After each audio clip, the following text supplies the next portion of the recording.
Aggregate demand planning is the process of evaluating all sources of demand and translating them into a realistic forecast at the product family level. Effective demand planning combines statistical forecasting methods with managerial judgment, market intelligence, customer information, and sales insights. Organizations must recognize demand originating from customer orders, distribution centers, internal transfers, service requirements, and promotional activities. Demand planning is more than forecasting. It is the recognition and management of all demand drivers affecting organizational capacity and resources. By consolidating these inputs into an aggregate demand plan, management gains visibility into future requirements and can align production, inventory, procurement, and financial objectives accordingly. Accurate demand planning reduces uncertainty and improves organizational responsiveness. An important aspect of aggregate demand planning is evaluating the product portfolio and understanding how product life cycles influence demand patterns. Product portfolio management ensures that products and services remain aligned with market needs, customer expectations, and organizational strategy. Organizations must regularly assess product classifications, brands, and families to determine whether offerings continue to support strategic objectives. New product introductions, NPI, require special attention because they introduce uncertainty regarding demand levels, resource requirements, and market acceptance. Likewise, products in maturity or decline stages may experience decreasing demand and require adjustments to production plans. Incorporating life cycle considerations enables organizations to anticipate changes, manage transitions effectively, and maintain alignment between market demand and operational capabilities. Aggregate supply planning complements demand planning by evaluating the organization's ability to satisfy forecasted demand using available resources. Supply planning examines both internal and external capabilities, including manufacturing capacity, workforce availability, supplier performance, logistics resources, and inventory positions. Internal assessments focus on production capacity, equipment utilization, inventory targets, and operational constraints. External evaluations examine supplier reliability, sourcing strategies, supply footprint design, and associated risks. Organizations must understand how supply limitations impact customer service, costs, and responsiveness.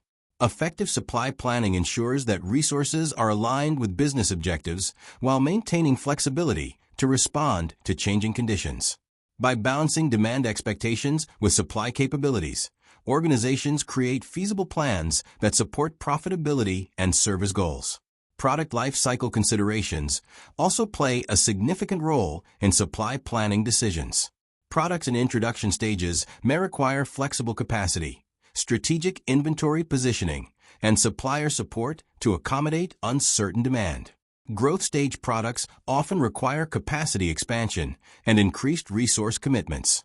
Mature products focus on efficiency, cost control, and stable replenishment processes.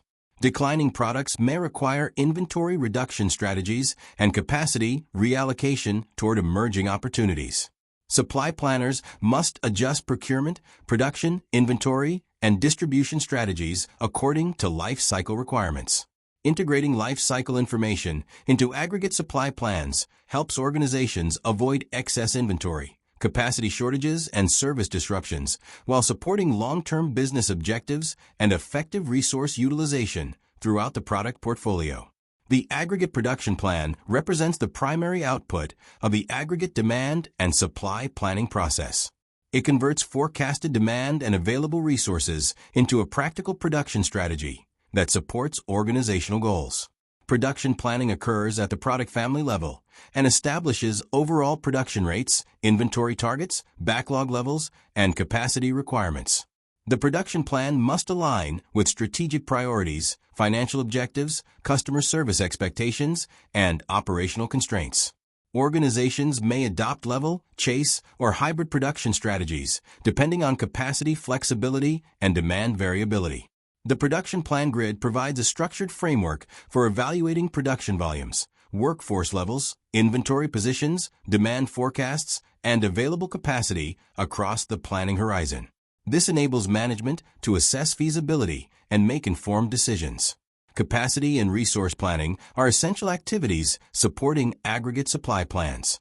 Resource planning evaluates whether sufficient labor, equipment, facilities, materials, and supplier capabilities exist to support planned production volumes. Capacity decisions are influenced by demand variability, product mix changes, lead times, workforce skills, technology requirements, and market growth expectations. Organizations typically evaluate 3 approaches to capacity planning. A lead strategy adds capacity ahead of expected demand growth to ensure service levels. A lag strategy adds capacity only after demand materializes, minimizing investment risk, but potentially reducing responsiveness. A tracking strategy incrementally adjusts capacity to closely match demand changes.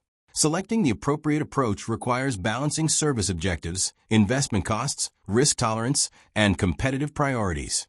Marketing and supply chain strategies significantly influence aggregate demand and supply plans. The traditional 4 Ps, product, price, promotion, and place, affect demand generation and must be incorporated into planning activities. Product decisions influence portfolio complexity and resource requirements. Pricing strategies impact demand volumes and profitability.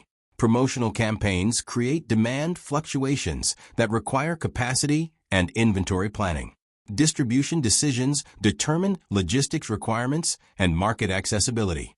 Collaboration between marketing and supply chain functions ensures that promotional activities, product launches, and pricing initiatives are supported by operational capabilities. This alignment helps organizations meet customer expectations while maintaining efficient operations, financial discipline, and strategic consistency throughout the planning horizon. Strategic buffers provide protection against uncertainty and are a critical component of aggregate supply planning.